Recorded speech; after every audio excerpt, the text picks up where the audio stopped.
découvre les gens dessus, en réalité, on va leur faire découvrir le meilleur du bateau en quelques minutes. C'est-à-dire qu'on a fait une machine qui permet de passer outre tout ce qu'il faut apprendre pour découvrir le bon côté du bateau, le plaisir de naviguer sur une coque. Donc, on a tout simplifié. Les gens ils font que monter, puis en quelques minutes, ils se mettent au trapèze. Et là, ils découvrent que le bateau en équilibre, c'est extraordinaire. Chez les enfants, ça se traduit par beaucoup d'appréhension au début. Ils sont là, ils sont un peu, ils se tordent les mains dans le dos, on les voit, ils sont là à observer comme ça.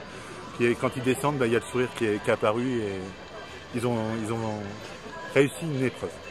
On pourrait l'imaginer comme outil pédagogique parce qu'on est dans des circonstances très sécurisées pour apprendre ce que c'est que le trapèze.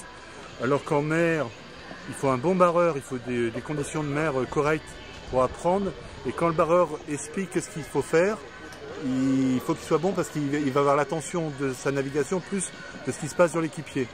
Alors que là, c'est l'inverse. Le gros problème qu'on a, c'est que la machine, quand même, à mettre en œuvre pour une école de voile, c'est un peu le bazar. Ça reste une grosse machine. Si on a voulu travailler avec les vrais éléments, c'est-à-dire le bateau, il reste en équilibre réellement sur l'eau comme un vrai bateau. On travaille avec du vrai vent. Et tous ces éléments-là, on aurait pu simplifier, on aurait pu s'arranger pour que mettre de l'hydraulique dedans, mettre des choses comme ça, mais on n'a pas voulu. Volontairement, on est resté avec des vrais éléments, ce que c'est que la nature. Je pense qu'on est à une époque où tout devient virtuel. Se confronter à des vrais éléments pour des enfants, je pense que ça reste une bonne chose.